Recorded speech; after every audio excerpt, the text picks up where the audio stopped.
start. Yeah. Let's get started here. Everybody's asking, she's going to answer in just one moment. So let's go ahead and get started in the interest of your time. Thank you very much for being here today. Thank you again for volunteering to teach these courses for Xavier this summer. I'm saying that on behalf of the Dean's Office. Thank you to the Dean's Office who's supplying our snacks, and then later our yummy dinner. We have a yummy dinner coming at the end of this, so we will be fed. And thanks to Olivia for setting all that up. I'm just a spectator here and a supporter, so I'm turning this over to the person in charge, who is Dr. Strom-Mexic from our education department, and I will let you take it from here. All right.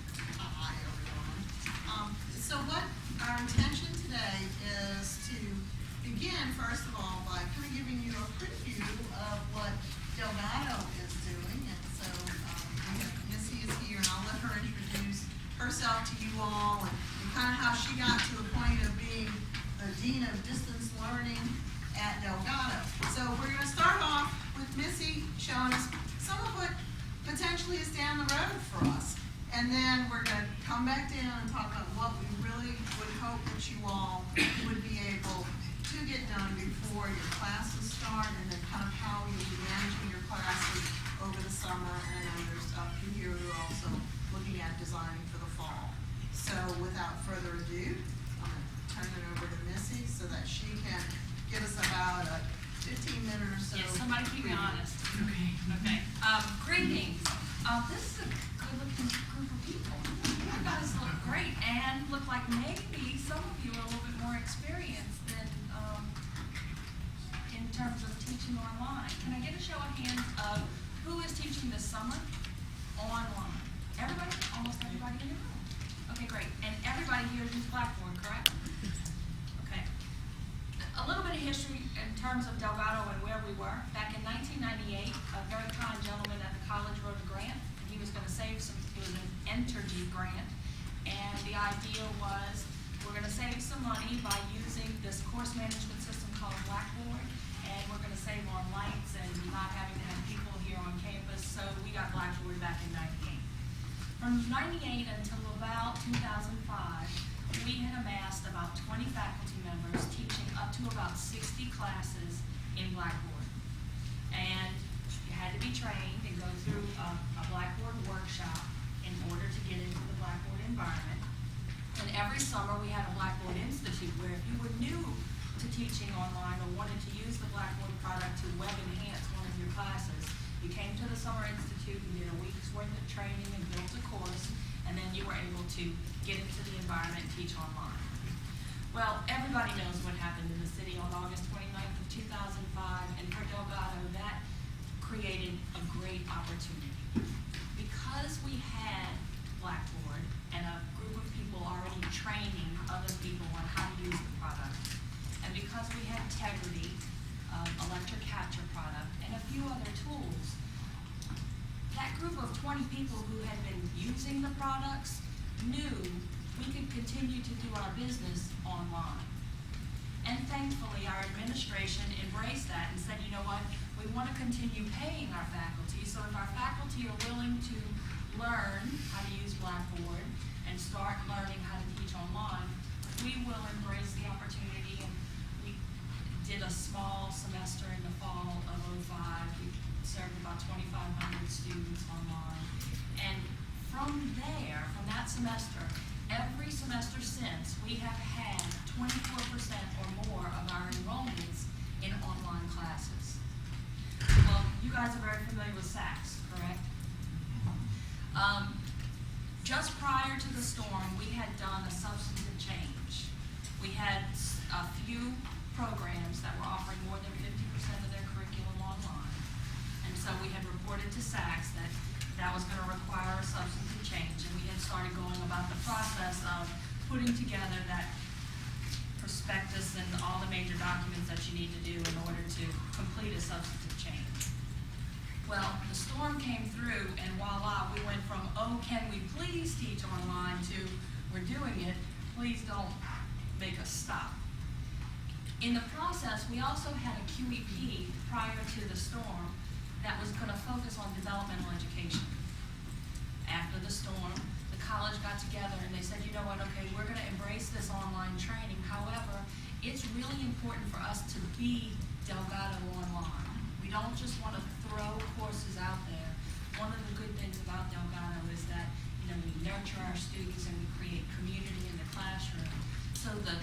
And there were probably 50 or 60 people who worked on this QEP. It was a very big task. You guys are probably familiar with how that process works.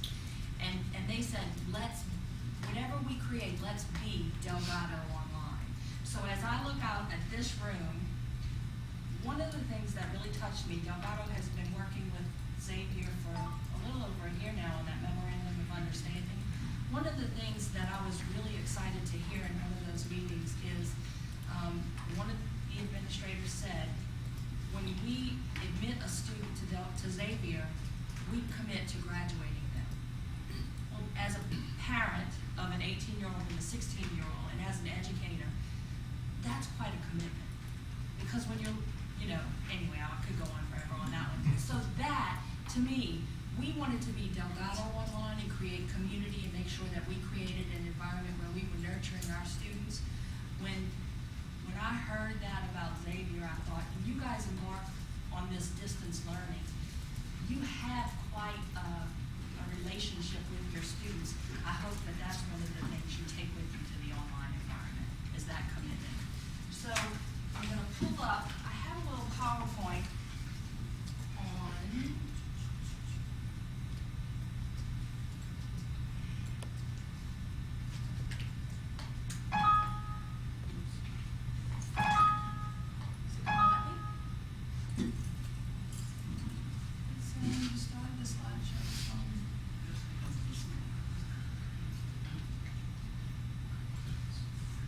Our QEP focused on two aspects. One was faculty and one was students. We had, while I wait on this, I can tell you all about it, but I just thought you might want to see it on the screen. The components for faculty, we had 3 objectives. And the objectives were, we wanted to make sure that faculty felt comfortable and were prepared to teach online. So we designed a QEP that we would take 8 faculty members a year over the 5-year plan, and we would put them through fielding graduate universities, teaching in the virtual classroom certificate program. We would then take those same 8 faculty with objective 2. The intention is to design courses that are ready to be delivered online, and we use the Quality Matters standards. Some of you guys may be familiar with those. So faculty were trained by fielding on how to teach online. They were actually being placed in the seat as a student and doing their certificate work online. Year 2, we said, okay, let's take all that training that you had and now let's look at course design in Blackboard. And let's use the Quality Matters standards, and you guys now learn how to set your course up and align it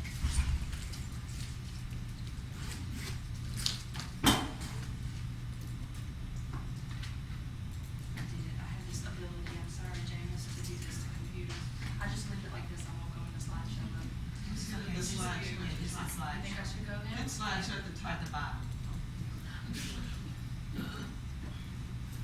Okay, so you see we have faculty development as a component and student readiness as a component. The faculty development, I told you, prepare faculty to teach online. That was the fielding graduate university courses.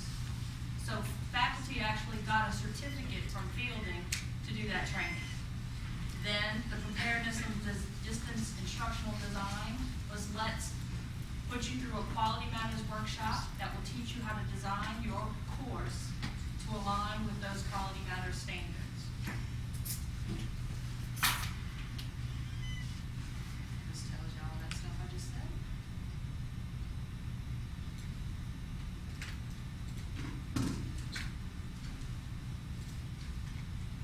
That's the Quality Matters. How much is that? It says subscribe to, you know? Our annual subscription is not very expensive. I want to say it's about $1,000. The Board of Regents has been paying it for us. I think, have a feeling though the next few years we'll have to be paying it ourselves. So we train train faculty, talking about course design, and component or objective 3 was, once a faculty member had been through all that, then we were gonna compare their online course to a face-to-face course. We were gonna take student learning outcomes in an online course and student learning outcomes in a face-to-face course and do a very elaborate research type study to see that the learning in the online environment was at least comparable to what was happening in the face-to-face environment. The last objective was to make sure that the students were prepared for the online environment. And that is a very important thing that as you talk among faculty members, you will see some people have very strong feelings that students have to have some type of gatekeeper process where they should take a test, take a special course to learn how to be an online student. Some other faculty members don't necessarily have that strong feeling. However, what we said was, we're gonna go through the process of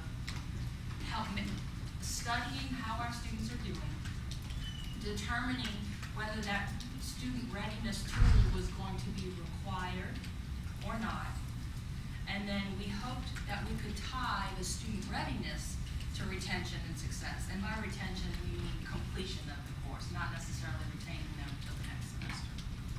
Okay? So, all of that, let me just tell you what we've learned.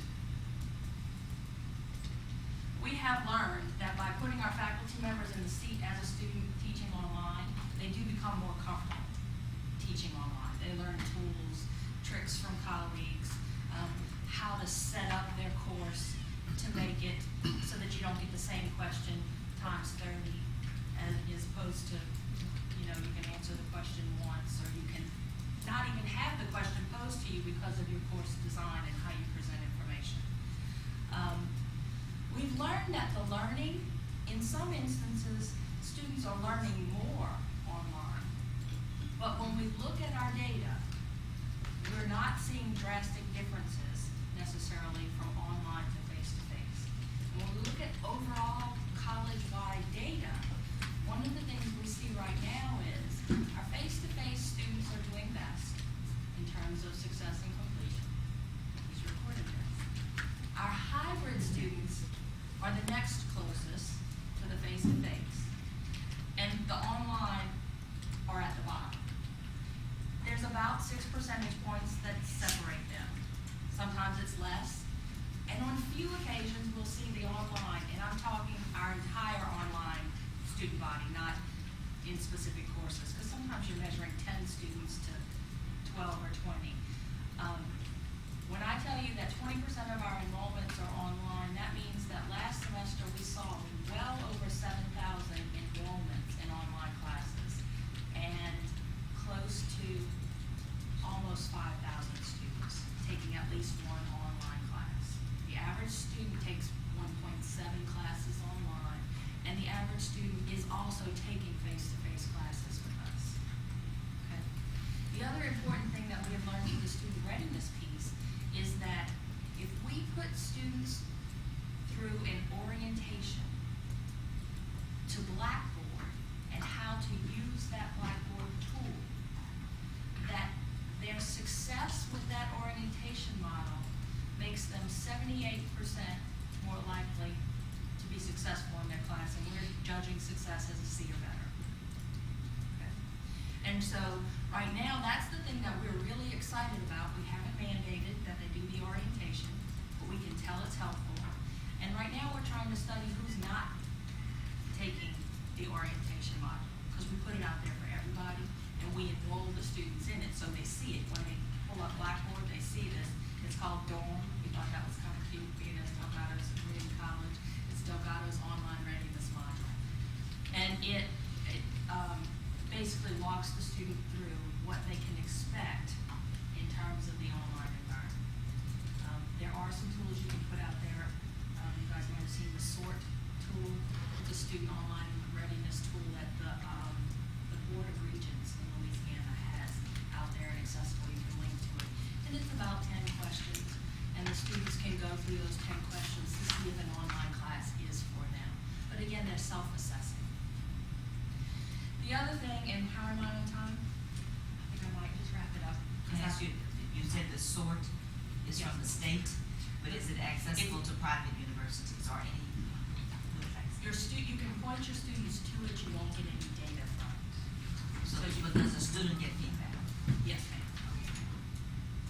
And again, so that's a self-assessment for them.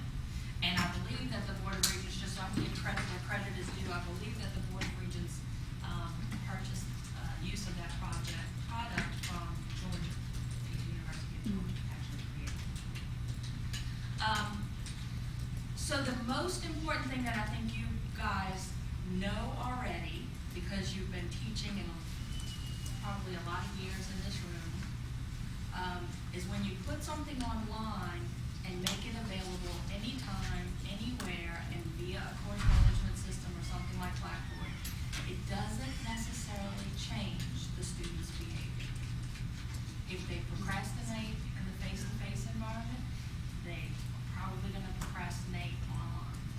If they don't read your instructions in the face-to-face environment, they're not necessarily gonna read all of the instructions in the online environment. So, there's some expectations that we're gonna talk about today in terms of best practices and ways that we think you should set your course up. And it's because people who, like yourself, have been teaching online feel, if we say this up front, like you would say the first day of class, with the syllabus, holding it up, handing it out to everyone.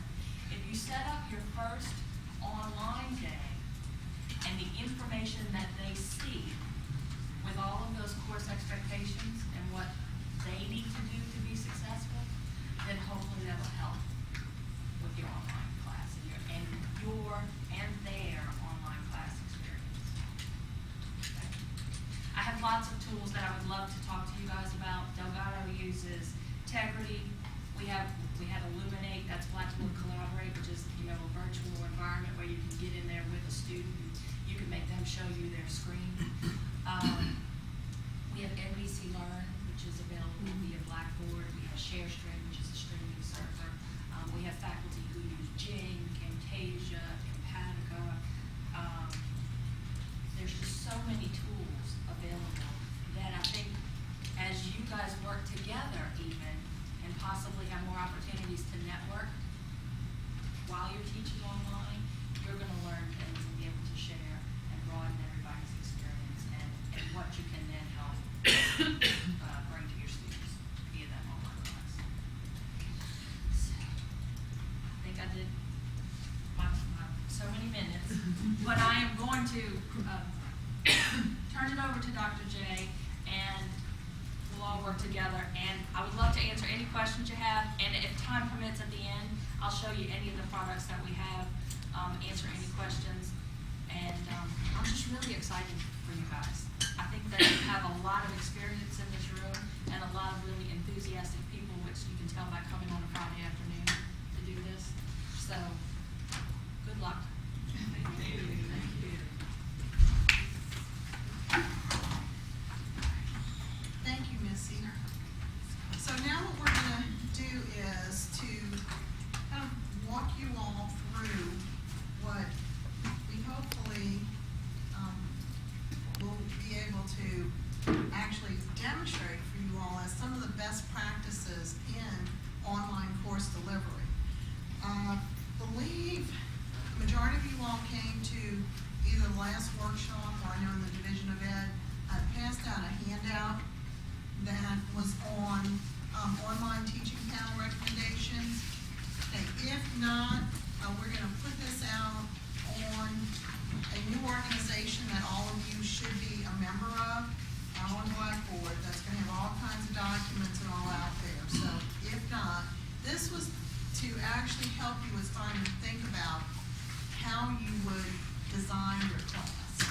So I'm hoping that everyone has come today maybe with some ideas about one particular class, that this is how I might want to have this online. Realizing that we have individuals here that are going to be 100% online teaching and others that are going to be 50-50.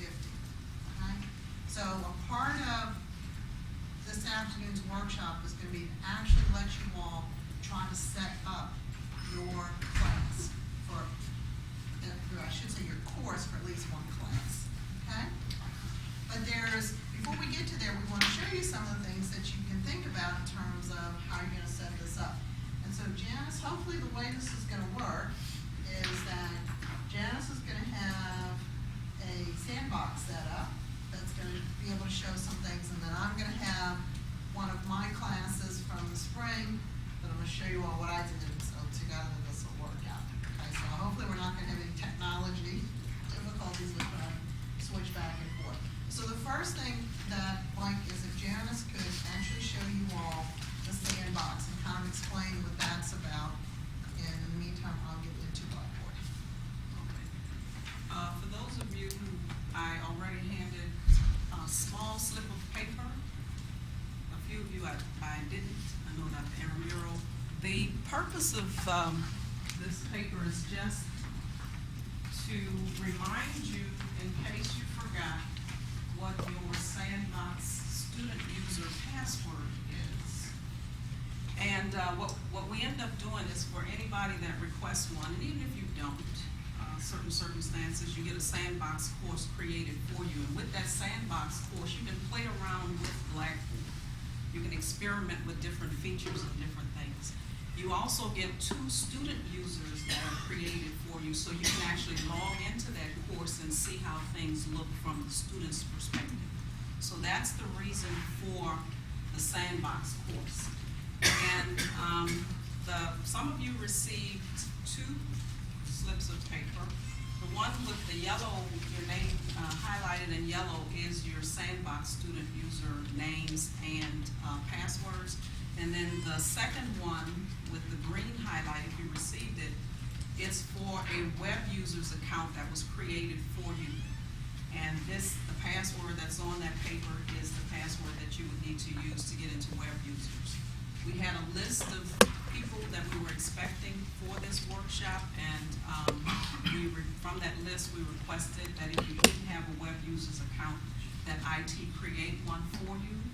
So if you had one that was already created, then whatever your password was that you were using before should be the same password.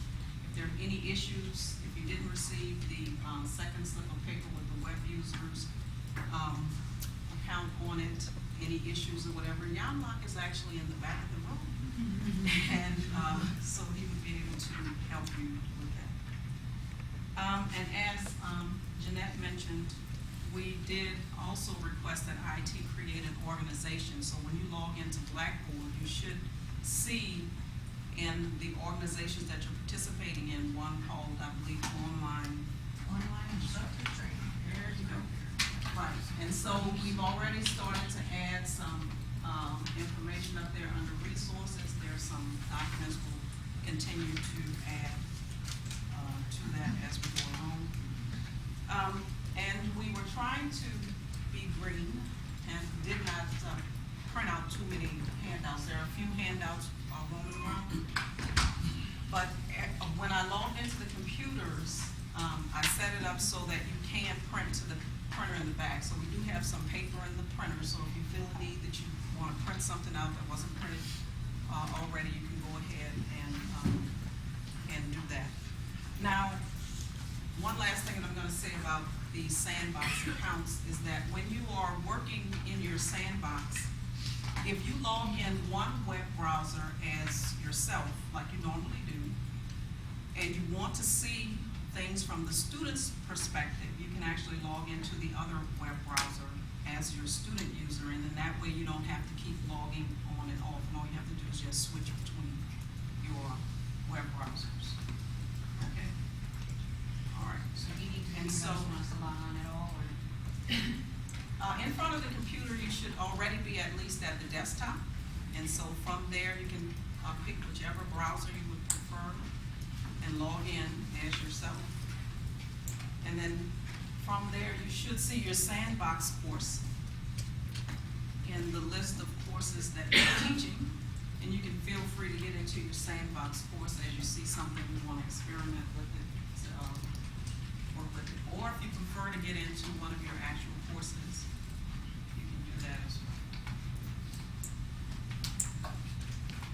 Okay.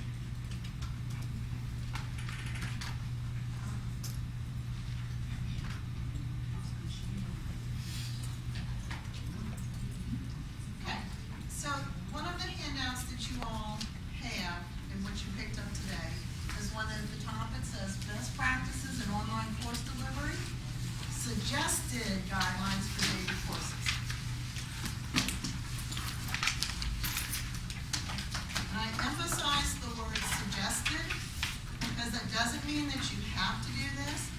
We're hopefully gonna be looking at how well these suggestions work for everyone over the summer, and so that we can start actually developing some guidelines that Xavier will say this is what we want everyone to do.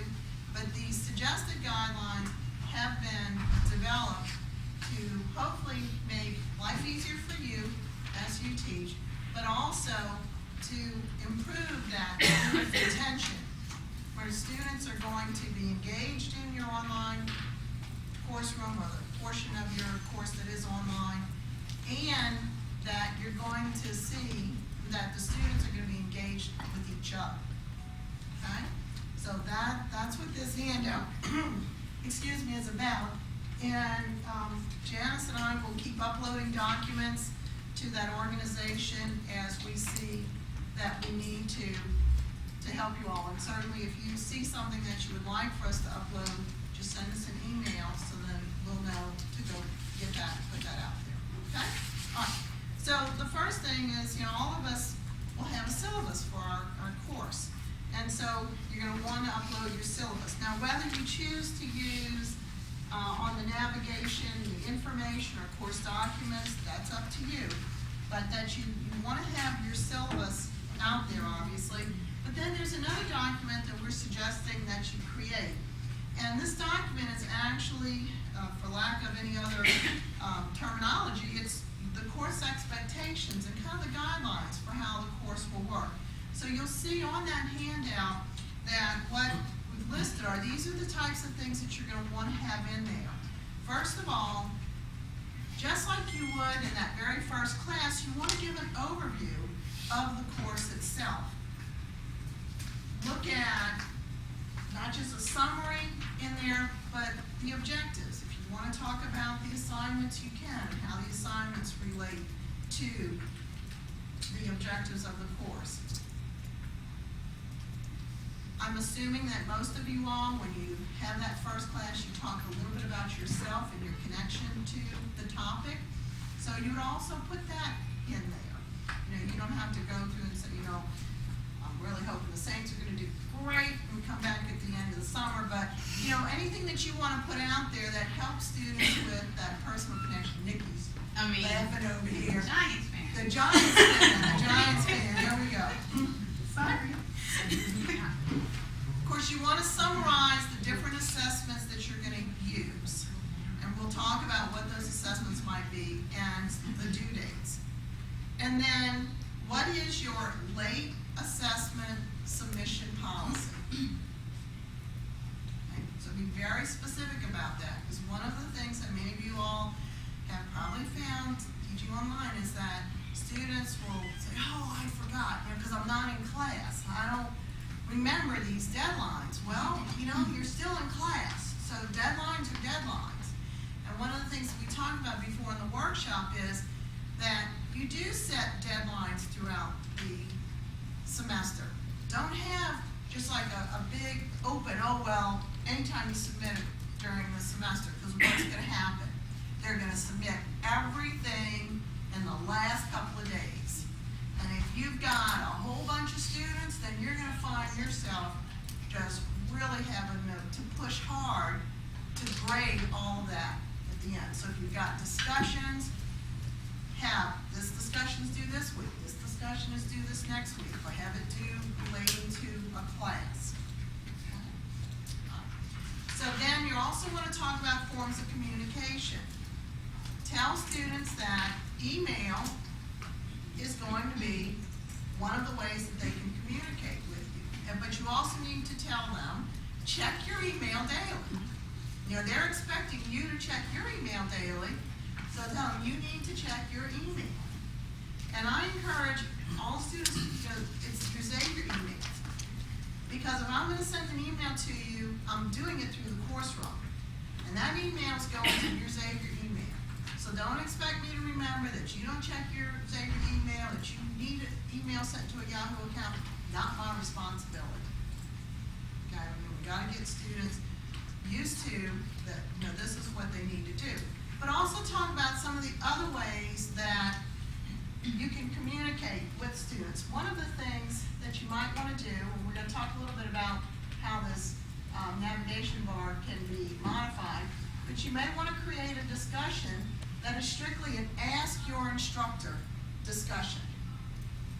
So that students can go in, they post a question to you answer there, so that everybody sees the answer. So that will avoid you're getting a lot of emails on the same question. So you want to tell them, when you check into the course room, you want to come in here and you want to check that ask your instructor to see if somebody has asked a question that you need to know about. Another way that we suggest you communicate with students is through any kind of updates and handouts. So again, so you use these discussion areas so that you're telling the students this is the best way to communicate. You may have some other ideas as to how to do this, but try to keep all of your communications with students, unless it's a personal communication, but any course-related communications under some type of discussion in Blackboard. And then you put that in your CEG document where you're saying, this is what you need to check daily. And I tell them, go check that first. Before anything else, go check that first. In that CEG document, you also want to put what your expectations of the student will be, including how much time you expect them to spend in the course room. Now, a lot of students tend to think, oh man, I'm taking an online class, this is going to be easy peasy. Nothing to it. I go in a half an hour a week, I'm not sitting in class. Well, my theory is, if you were face-to-face, you would be in class basically 3 hours a week. And so, to say that to students, just because you're taking an online class doesn't mean that you're going to be spending any less time working within this course environment.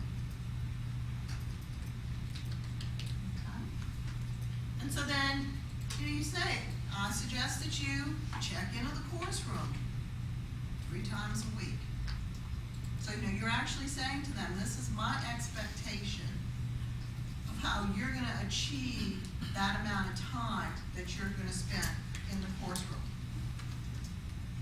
And of course, another thing that we need to say to students is that they need to be proactive with communicating with us. And again, identify this in your CEG document. Again, checking email, checking these course discussion communication methods, and keeping us informed of extenuating circumstances. You may want to also note that if you're going to find yourself under some kind of circumstance where you know that you're not going to be able to participate for 1 week, that's a personal communication. That doesn't belong under Ask Your Instructor. It doesn't belong under updates and handouts. So to help students learn that there are the personal things that you will put underneath your email, and then there are other things that are for other students to know about. And that's what goes under your Ask Your Instructor and your course updates and handouts. Also talk a little bit about netiquette. There's a lot of resources out on the net, and I'm also hoping that through this process that we can develop at Xavier a policy for netiquette. So I think that that's one of the things that we do need to look at, but just in general with being able to express to students that you expect for their tone to be respectful of one another, and that we're going to respect each other's rights to opinions and respect each other's right to disagree. So something on etiquette. And then again about that you expect assessments to be submitted on time, and you can refer back up to your late assessment policy. Scholarly writing. If you're using discussions a lot in your online course room, students are gonna be doing a lot of writing. And so we need to express to them what we want. So scholarly writing. If we want them to use references, then we need to say to them, use references, use correct formatting, the discipline that you're in. For citations, for your list of references, be very specific. And just like you would normally have something in your assessment within your grading, where you would actually want to say there, well, this is, we're gonna take off so many points if you don't have it, this is our expectation. So again, being clear. No plagiarism. It's real simple for students, I see a couple of, in an online environment to think, oh, I'll just copy and paste this. He or she will never know. Well, you know what? All you have to do is print discussions to a PDF file and you can submit it to any of the plagiarism softwares and it'll come up and it'll say if something's been plagiarized. So you need to be very clear with students, and in some cases you have to come and, explain to them, well, if you use your own work, that's still plagiarism. Does Yes. Xavier have a policy on We do. like that? Because I teach foreign languages, and so the issue that I have is that students try to use those online translators, and so it's very easy for me to see that they've used an online translator because either it's perfect or it's full of really badly spelled words in English that don't get translated into Right. the target language. But for our virtual school, if a student's caught plagiarizing, they're kicked out of the class. That's it. And they have to sign contracts, and the parent. I teach for a virtual high school, but the parents, the principal, the facilitator, and the students all sign contracts at the beginning that they understand. And if they're caught plagiarizing, then that's it. They're kicked On out. CAT's website, we've got a link called Academic Integrity. Okay. All of Xavier's policies are there for both colleges. Okay. You can either link there or you can cut and paste them. Yeah, so you can actually Link to that and let them link see to that. Okay. Because remember, your CEG document is something that's gonna actually be online that they'll be able to see, so you can put links in into on it. And something that I thought about that you actually might even wanna put in your CEQ document is about, CEG document is to cat food, where CAT has all the list of how to do things. So when students say, well, I don't know how to do this, well, Yeah. if you have a link to cat food where there's all of these instructional documents out there, then that may help with a lot of the questions that you're gonna get on that. Okay, the other thing is with the scholarly writing, is to remind students that they need to double check their grammar and their spelling, and to double check the assessment instructions in the grading rubrics prior to submitting any assessment. But it's in particular with any kind of discussion, you might have multiple components. So to make sure that they go back and say, did I address every one of those? Okay? And you can be clear as to how you want even discussions organized. So if you have different components and you want them to just, with the component title, address it, second component, address it, or if you want them to weave it into a discussion, you just be clear about what you want. Then you also need to include what the student can expect from you, including how often you're gonna be in the course room a week. So if you're gonna check your course room Monday, Wednesday, Friday by 5, tell students that. And you may even wanna put a little note that says, so if you post something Monday evening, a question, you may not get a response from me until Wednesday morning. So that they are, again, they're aware of your timing on that. And so they know this is when, if I need to ask a question, I need to do it within that time frame that I should be able to get a response back. Also, and tell them for email and course communication, such as an Ask Your Instructor, that how quickly you will respond to them. So say, I'll grade assignments within so many days, I'll give you feedback, I'll answer emails. Again, they know what to expect from you. Those are kind of like the types of things that you would put in this CEG document. And again, any ideas you all have for anything else that needs to go in there, I really encourage you to use this and try to experiment with it so that then we're, Do we have a second to ask some questions? sure. I had, your hand was up, Mark, you wanna answer? Yeah, can you show us what's under Ask Your Instructor on there? Or have Actually, you not set it up yet? On this one, I didn't have this one set up, I just set up to show you all initially, but, Do because you this use was a a discussion board 50-50 in it? class, and so students Okay. were waiting until we got into it, but it's a discussion, so I So mean, it's you a can just. discussion board? Yeah, So how do you put that in there? we're, that's gonna be, is that one of the things we're gonna cover or not? We can cover, we'll figure that out. So, but if this just takes you to a discussion, in fact, here, Mark, I can show you. Like this one, for instance, these were discussions, and so when you click on it, then it actually shows you all of the Okay. posts. Okay. So it's just a shorter way so that you don't have to go to discussion and then go digging to find the discussion that you, okay. Just hang on, we're gonna get to that. Many of the things you mentioned are things we already do in our syllabi. So I was wondering if, where you have the title as online course expectations and guidelines, if we could think of another acronym rather than CEG, like if we put O in front of it or something, so that all of us would be consistent with that acronym, that we would put on to, like under resources or something with the same acronym.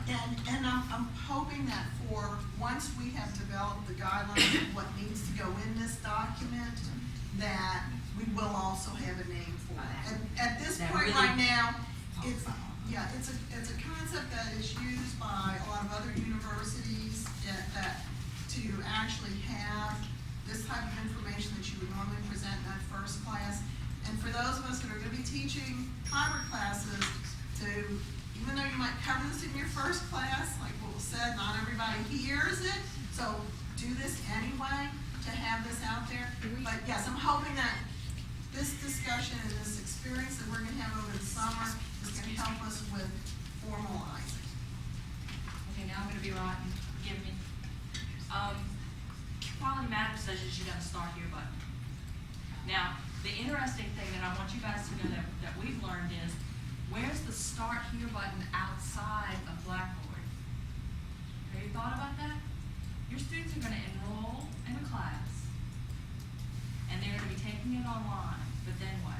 Like, they know the first day of class, come to building such and such, room X, to see you. But some of you guys who are already teaching online, how do you reach out to your students when you don't have a first meeting time? I email everybody You email in us. advance before the classes start and give them, like how-tos and contact information. and Right, everything. so it's And I try to use an avatar in right, it to something open it to up. engage them, Mhm. and that's a good thing. So Quality Matters says you should have a start here button.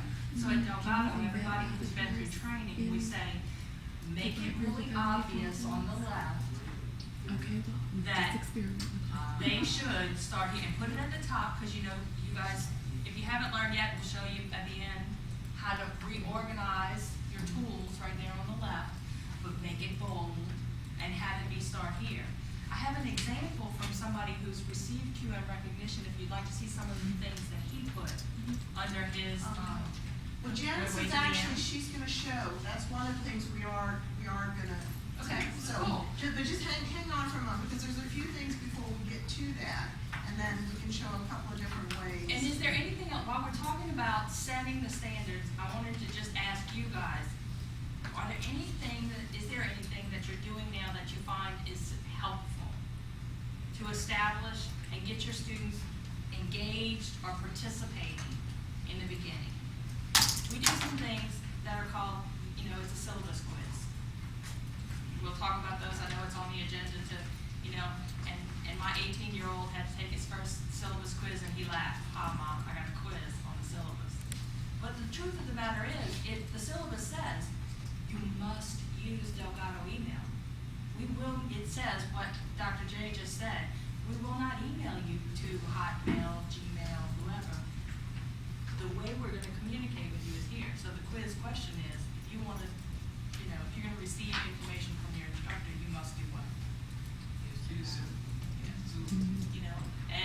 so we set up some of the expectation, and it's like extra credit points. But is anybody using something right now that you find is helpful? Yeah, we call it a treasure hunt or something, where they have to go and A treasure find hunt? the information and, I've seen that. They have to fill out, one of our biology teachers, that's what she does, in addition to the syllabus quiz, they have to go through the course and find certain things. I thought you were gonna say they had to dissect the frog. Waiting for somebody to try. My question is, do you do those things, the scavenger hunts, before the first day of class? Or is it something? Actually, we do them the first week. Okay. We typically have, the first week is usually the assignment's pretty easy and pretty simple, and you're trying to get everybody comfortable. The interesting thing is, you guys know it, summer flies. So your first week is now 2 days or 3 days. And the other note that I made that I'm interjecting here is online attendance. Because of financial aid regulation, online attendance could become an issue for you. And the feds they tell us that it's not just did they log in the Blackboard, it's did they do something. So we have a statement that we encourage our faculty, we haven't required it yet either, or put it in policy, but that we require our faculty to put in the syllabus that says you need to tell your students about online attendance. And it could be that there's weekly quizzes, and submitting the weekly quiz is equivalent to attending class for that week. But I have one of those, I can make a note on that to send that to you guys and put it someplace for everybody to access. It's just, and again, it's a guideline. Yes, ma'am? Saying to faculty, or even students, you're gonna only use the dialed email, do you find that, there are faculty who, do not really follow that policy, so that students just don't believe that everybody is, they think, oh, well, they won't need it? Consistency is a challenge as you grow. You guys are starting off small, so you can have some really good behaviors and expectations and guidelines and keep them in place and police each other. I will tell you, as you grow, that is something that becomes more of a challenge. It's just like your classroom observations. You might have some faculty who are getting away with some things because everybody's coming to observe their class, but we have to be mindful in this online environment to, yes, am I doing something that's detrimental to the student and their learning? And am I doing something that's detrimental to the reputation of Xavier? And, people think certain things about online classes, correct? You might have originally thought this is going to be easier than teaching face-to-face and quickly learn not the case. Just setting up your courses though, you don't just do a syllabus and then go into class and start lecturing and that kind of stuff. We have to do the syllabus, tell them 3 times, tell them in 3 places, make sure we tell them the same thing in 3 places, make sure that we answer the emails the same way, make sure that we answer the emails within 24 hours, because you're gonna, even though you told them to go look and ask your instructor, you're still gonna get an email. And so that's one of the reasons why I'm asking you, some of you guys have been doing this for a while, what are the things that you find are helpful to you so that, you're setting that expectation up in a way that you get each semester, you learn a new trick and you're getting less and less questions, and the students are being successful. The one thing that really helps me is because so much is expected online, that I feel the responsibility to let them know if I received it. So Very good point. Because good they point. will put it in, for whatever reason, they'll have a problem. And if you wait until your deadline, and then you look, there's a problem. Then So send then you a they're Word late. pad That's document right. and So, you can't open and it. that's what takes the extra time to say, I received it, it's okay. It doesn't have to be graded yet, just to say, I received it, it opened, okay. So I do that is all. Okay. So one of the other things that you can do, and we suggest that you do this, is to create an audio-visual presentation that actually will show the students how to navigate your course room. So you're actually going to show them, this is how my course room is designed. So, and Mark, you can come up and kind of show us a little bit about this? Yeah. I don't know how that'll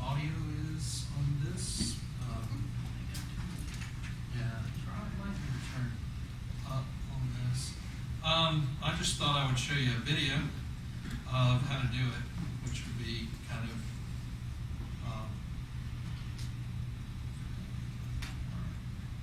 so here's the video. Let's see if it works. Hello, online instructors. This is Mark Stahl. I'm here to help you learn how to do a video of your screen and capture your screen and save that for your students. Here's a picture of my daughter, lovely daughter, last summer at a wall in the Maroney. It's really a cool wall. We had a good time with that. Okay, let's get started. One thing you want to be careful of is make sure everything that's on the screen is something you want your students to see. For example, they might be distracted by this funny cat videos. I just put that in there. As an example, I was not looking for funny cat videos at any point today, I promise. All right, let's get started. Cam Studio is an open source software, so you can get it free. You just download it from camstudio.org right here. Once you've downloaded it, you just click on the red button, and that starts the recording. The blue button stops it, and then it'll take care of that information for you, and then it'll automatically start playing. Once it does that, you can save it, and we'll talk about what you'll do after you save it soon. Let's take a look at my Blackboard. This is the freshman seminar course. The reason that I would use this recording is to show students about how to navigate my Blackboard sites, because all of my panels here are different for each class depending on what they need or what I think is important for them to find. So for example, this is my freshman seminar class. If they wanted information about Dr. Hammer, they would click on that. There's her email, her phone number, her office hours, great picture there. And so they can find out information there. I also wanted to show them, be able to show them where assignments are. They can click on the assignments and complete them. Also, we did service learning at St. Mark's. We fed the homeless, and so I loaded some pictures on the Blackboard site so that they can be a little bit more comfortable with what we're doing. So this is how you can record it. I have no extra devices. This is just the microphone on my laptop. And so after you finish recording, you can then upload it to, we talked about YouTube the other day, but I really like Vimeo. Bart told me about Vimeo. I was actually showing him my video that I loaded to YouTube, and at the end of the video, it gives you these recommendations for other sites or other videos, and it really, some of them were a little inappropriate. So I like Vimeo because it doesn't do that. You don't have all the ads, you don't have all the problems associated with that. It's just very clean and very easy. Another thing I like about Vimeo is this. You can keep it private, and when you do that, you can password protect it so that you can put the link and the password on Blackboard. And that way, the only folks who can view your videos and hear you say and stumble through your videos, maybe a little awkward at first, will be those students that you are giving them the password and allowing them to see it. It's worked for me. I think it's pretty cool. It's a lot of fun to do. And so I'm going to move the cursor to the blue area here and stop the recording. So it was real easy. It's simple. You just download the Cam Studio, then you click the button, and you start moving your cursor around and talk, and then it saves it. Yeah, Yama? Does it also work on Macs, or is it something else to do on Mac? I'm sure it works on Macs. I don't have a Mac, but this is what was used by Khan Academy. I think he uses a Mac. I got this information from Bart that the Khan Academy was used this process. Is Vimeo also free? Yes, it is. One of the limitations of Vimeo is size. Dr. Homan loaded a video on the other day that was really large, but it was a 20-minute. I don't do 20 minutes, I just do short segments, and that way, it limits to 500, megs a week or something. Yeah, a week, megs a week, which I haven't had a problem with. Yeah, I just wanted to mention, CAT also purchased a Vimeo Plus license. So if you run into obstacles to using the regular Vimeo account, it's probably best for you to use your own account. But if you run into an obstacle, like there is a limit on how much a free account how much you can upload per week. If you run into a limit problems with those limits, get with us, and we can publish it on the CAT account.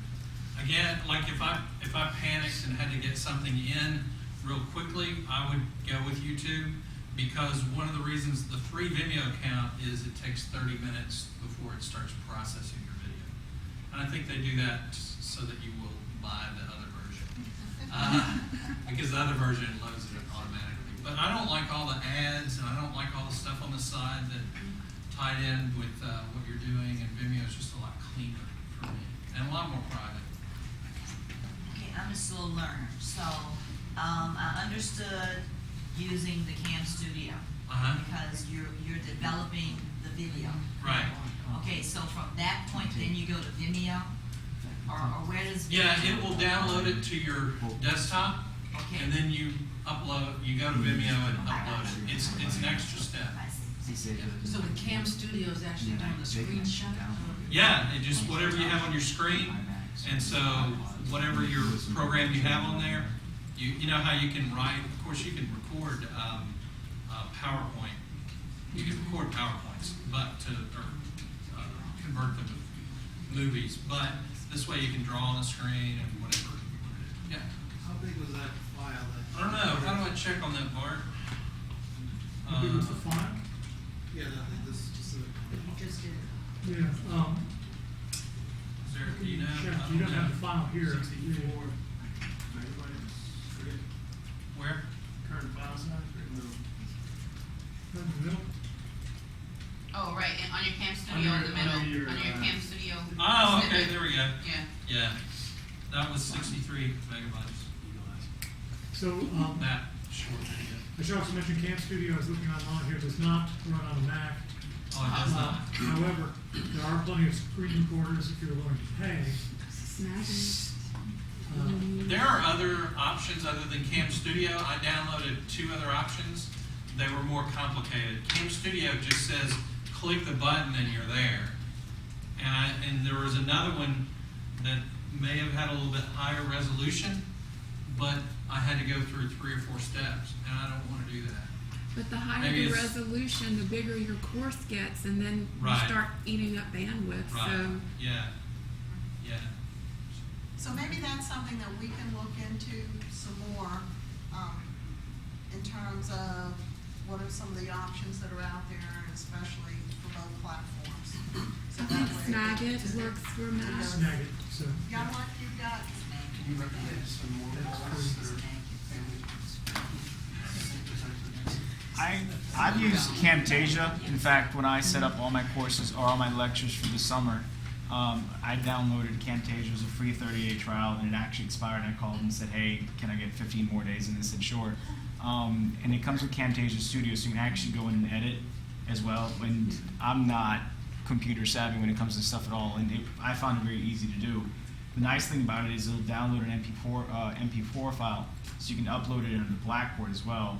And then your students have the option to download it onto their mobile technology, so you can put it on their iMacs or whatever it is, or iPhones, and they can listen to your lectures and watch your lectures while they walk around campus if they want to as well. And that was Is that free or is there a fee? it's a if you play your cards right, it's a 45-day free trial. Right. And then that was enough for me to get everything I needed to get done over the summer. Okay. And then I think it's either 79 or 129 for Yeah. the full license. So Because I did read reviews on Camtasia and they were really good, but I didn't want to spend any Spell money. that. it's CAMTA. Tasia.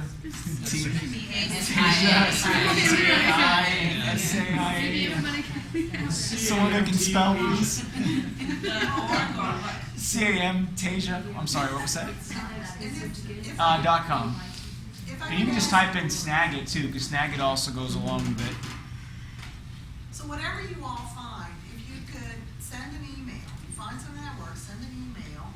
Mark, we're gonna ask you to send an email to Okay. Janice or myself with a link to your Yeah. presentation.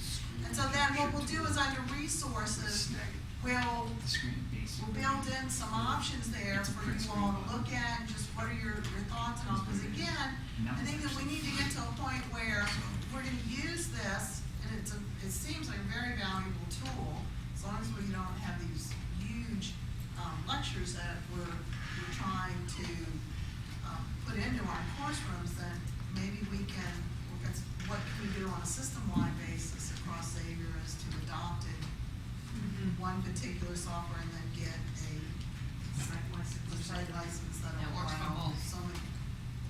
That works for both. Yes, yes, yeah. Is this what Mark did today on our instructor? I can, I'm gonna ask I'll you to send send a the link so link to that her. we'll get it out there as soon as we can, okay? So, you know, what he did was, and he was showing the kind of how his course is set up, and as you're going through it, then you can repeat some of the things that are in your document, your expectations document. You know, here's your assignments, make sure they're turned in on time, because here's the late policy, you know, here's how you get to. So, you know, you can talk through this, and it doesn't have to be more than It's on my- 3-4 minutes, but it gives them an overview. You know, you're not gonna go out there and say, this is how you attach a document, even though students have an issue with doing that. That's where the CAT+FD comes in, where there are instructions as to how to actually use Blackboard. What you want in your audio video that you're gonna do is how to use your course room, how it is designed. Yama?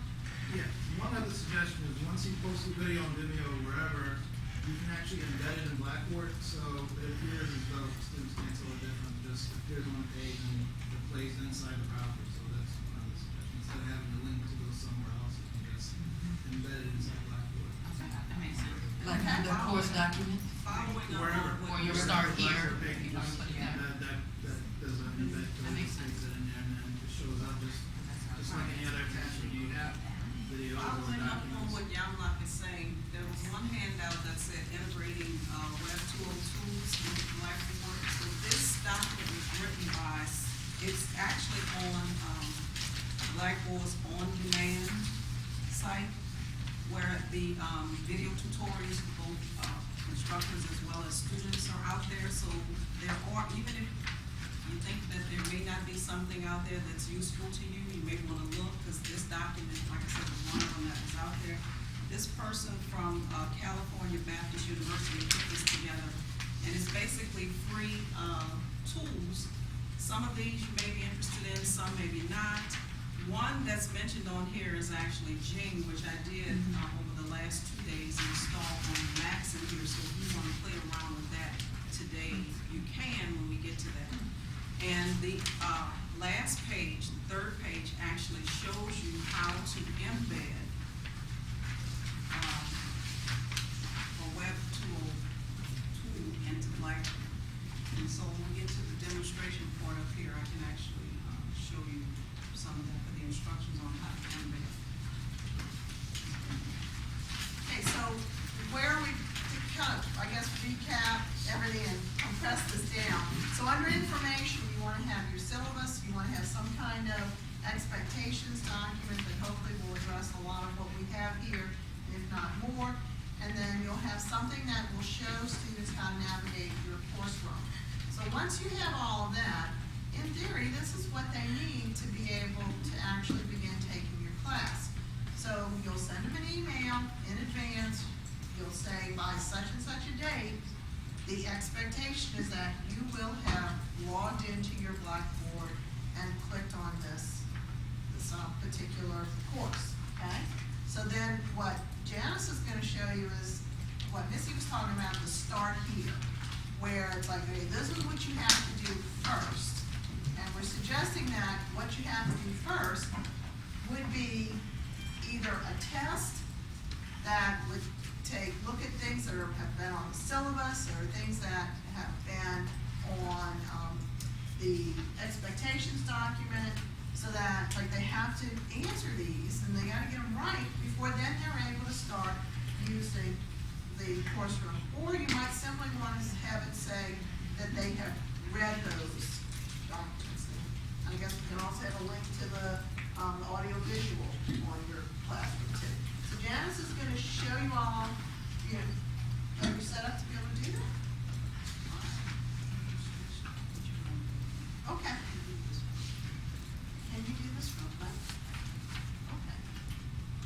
Right, so we have to switch buttons. Which one do you need? Before we switch buttons?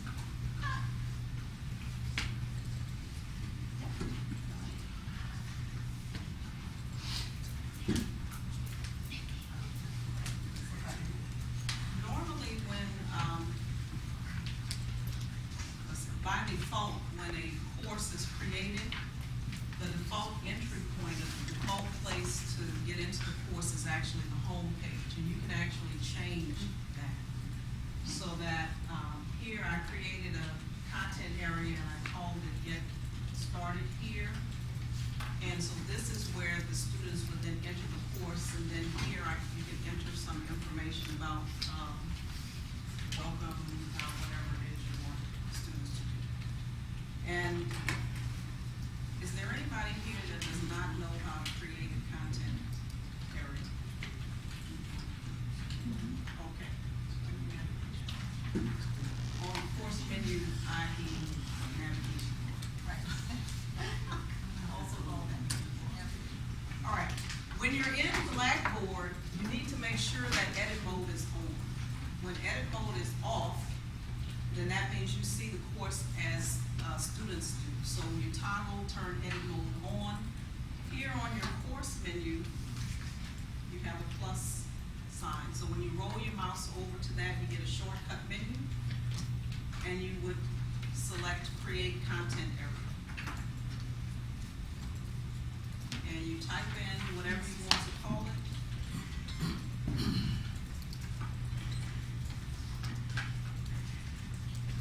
Make it available to users, and then click on Submit. When you do that, that content area appears down here at the bottom. You can actually click on it and drag it anywhere you want it to be. I'm just going to put it here at the top. Right now, there is nothing in this Start Here area, so this is where you actually build and add content.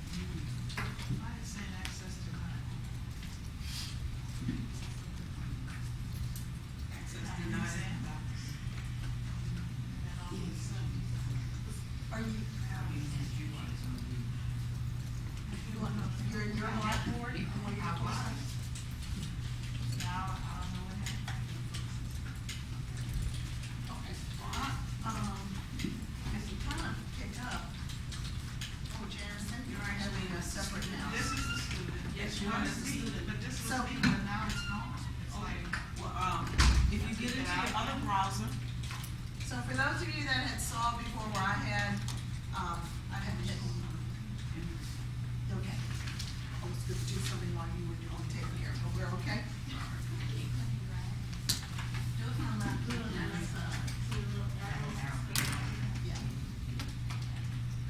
all right, so I have this content area where I would like the students to start.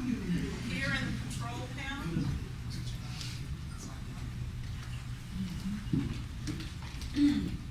under customization and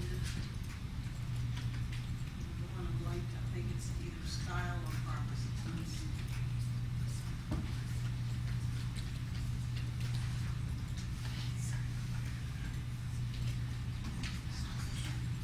Under style, number 4, select course entry point. And so here I can select wherever I want the students to be able to enter first. And so that's how this particular course. How did you get in there? that's all. How did I do what? Go into start. No, you're perfect. What's the question? Yeah, you had start here under your choices. I don't have start here under my choices. I created a content area and I called it Start Here. We have. You did? Yeah. You moved it up to the top? Yeah. Yeah. I think you have to unhide it from the students. You just unhide it, right? Oh, unhide it now? Yes. So don't give everybody access? No, you see that little, you see that, box with the arrows on the side, right here? Right If you here. click, yes, if you click on that, it says, show link or hide link. Okay. If you wanna show it. Show it. What happened was, when you first created the content area, Yes.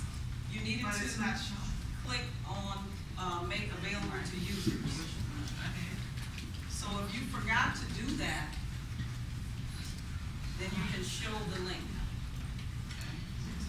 Yeah, if you've forgotten, Jack, come to the one, here's my start here. Did you do that one too?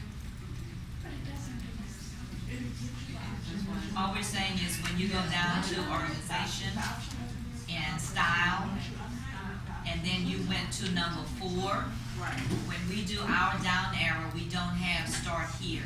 We just have the regular thing, home, content, so forth. Because you didn't create it.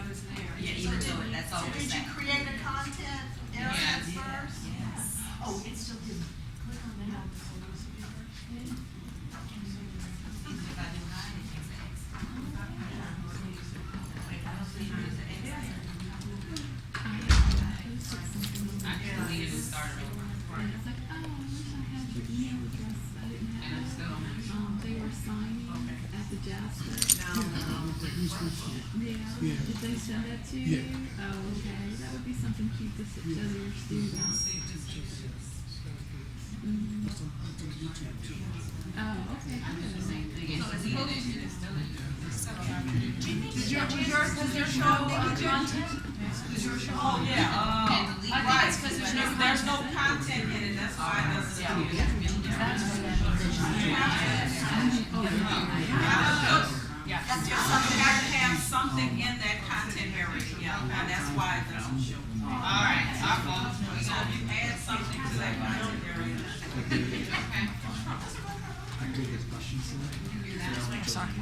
And then if I could just mention, Please call me we are at a certain point, we're gonna have just kind of a work through all these different things, kind of, time set aside. So, you know, if what you're seeing right now, you're trying and it's not working, just let us get through what we need to present you all, and then we're gonna come around, we'll work in groups, those who have done this already can maybe help someone else, and we can, just as a collective learn, okay? I added something to it. So yeah, just put something in the content, Yeah, and now it's fresh. okay. So we'll show, the discussion board.